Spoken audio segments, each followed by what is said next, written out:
Hello बच्चों, let's see this question and here this question से what makes an election democratic, यानी कि वो कौन कौन सी ऐसी कंडीशन है जो एक इलेक्शन को डेमोक्रेटिक बनाती हैं। आपसे ये क्वेश्चन पूछा गया है, बहुत इंपॉर्टेंट क्वेश्चन है ये। ठीक है, तो आंसर देखते हैं कि वो कौन कौन सी कंडीशन है जिसके बेस पर हम कह सकते हैं कि हाँ ये इलेक्शन डेमोक्रेटिक थे। तो ये कंडीशन कुछ इस तरीके से है। पहली कंडीशन है, election must be held regularly every 5 year.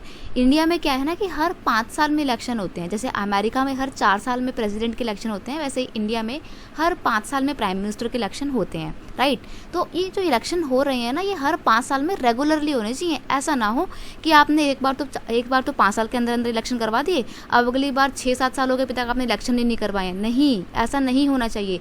Regular intervals पे इलेक्शन करवाए जाने चाहिए, ताकि अगर लोग प्रेजेंट गवर्नमेंट से नाखुश हैं तो 5 साल बाद वो उस गवर्नमेंट को बदल सकें। तो ये ऑप्शन भी जरूर होना चाहिए। अगर ऐसा नहीं है तो फिर वो इलेक्शन डेमोक्रेटिक नहीं कहलाएंगे, जो रेगुलरली नहीं होते, राइट।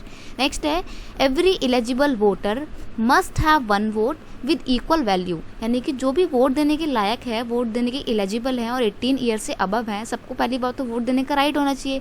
और चाहे वो इंसान अमीर हो, गरीब हो, अपर कास्ट का हो, लोअर कास्ट का हो, मेल हो, फीमेल हो, सबको इक्वली वोट देने का राइट होना चाहिए और उनके वोट की वैल्यू भी इक्वल होनी चाहिए। ऐसा ना हो कि अपर कास्ट के इंसान की वोट की वैल्यू बहुत ज़्यादा हो रही है और लोअर कास्ट के इंसान की वोट की वैल्यू कम है। ऐसा नहीं होना चाहिए। सबके पास एक वोट देने का राइट होना चाहिए और सबके वोट का इक्वल वैल्यू होना चाहिए। तो ये भी एक सेकंड कंडीशन है। फिर तीसरा है, there should be option in front of voters to choose any political party, यानी कि जो वोटर्स हैं उनके पास बहुत सारे ऑप्शन होने चाहिए कि हाँ भाई ये वाली पार्टी नहीं तो ये वाली पार्टी, और ये वाली पार्टी नहीं तो ये वाली पार्टी।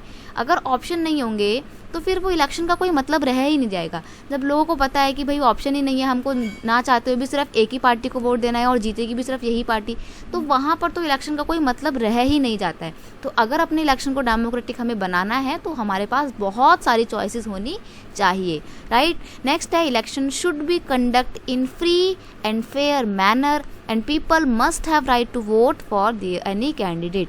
देखो, जो भी इलेक्शन हो रहे हैं वो फ्री और फेयर तरीके से होने चाहिए, निष्पक्ष होने चाहिए, किसी भी तरीके का गवर्नमेंट का इंटरफेरेंस नहीं होना चाहिए, किसी भी गुंडे वगैरह का इंटरफेरेंस नहीं होना चाहिए। ऐसा कंडीशन तो बिल्कुल भी नहीं होना चाहिए कि कुछ पॉलिटिकल पार्टी आके बूथ को कैप्चर कर ले, मतलब जहाँ पे वोट पड़ रहे हैं वो एरिया को कैप्चर कर लें और लोगों को थ्रेटन करें, डराएं धमकाएं कि हमें ही वोट दो वरना तुम्हारे को जान से मार देंगे। ये बिल्कुल नहीं होना चाहिए। डर्टी पॉलिटिक्स नहीं होनी चाहिए। अगर डर्टी पॉलिटिक्स हो रही है तो फिर वो इलेक्शन डेमोक्रेटिक नहीं रह जाएंगे, ठीक है। तो आई होप आप समझ गए होंगे ये क्वेश्चन कैसे, कौन कौन सी कंडीशन है एक इलेक्शन को डेमोक्रेटिक बनाने की। ये क्वेश्चन पेपर में बहुत बार पूछा जाता है और बहुत इंपॉर्टेंट क्वेश्चन है, तो उसको बहुत ध्यान से जो है अपने माइंड में रखना।